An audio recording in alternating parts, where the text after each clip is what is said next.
আসসালামু আলাইকুম ভাই, আমি আপনাদের জন্য মাছ ধরার ভিডিও নিয়ে আসলাম। সবাই ফুল ভিডিওটা দেখবেন। ভিডিওটা দেখার পর যদি ভালো লাগে তাহলে সাবস্ক্রাইবটা করে দিবেন।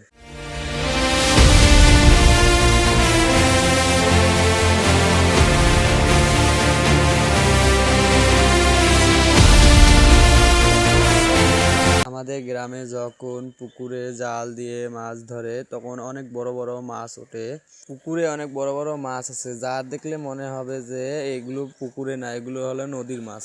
আপনারা এই ভিডিওতে দেখতে পারবেন পুকুর থেকে মাছ কিভাবে ধরতে হয়। পুকুরে অনেক ধরনের মাছ আছে যা আপনারা এই ভিডিওতে দেখতে পারবেন। আপনাদের কাছে মাছ ধরার কিছু সময় আমি নিয়ে আসলাম। আমাদের এখানে অনেক বড় বড় পুকুর আছে, যা সবগুলোতে মাছ ছেড়ে দেওয়া হয়। মাছগুলো অনেক বড় বড় হয়, যা দেখলে অনেক ভালো লাগে, যে এগুলো জন্য মনে হয় যে পুকুরের মাছ না, এগুলো নদীর মাছ।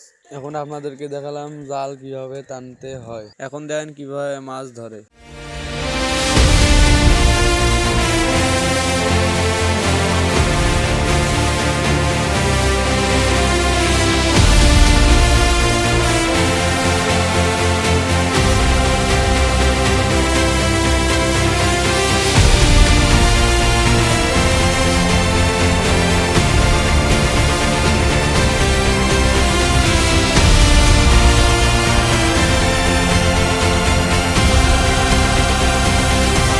মাছ ধরার পর মাছগুলো বাজারে নিয়ে যেয়ে বিক্রি করে দেওয়া হয়।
আপনাদেরকে অনেকক্ষণ দেখালাম মাছ কিভাবে ধরতে হয়।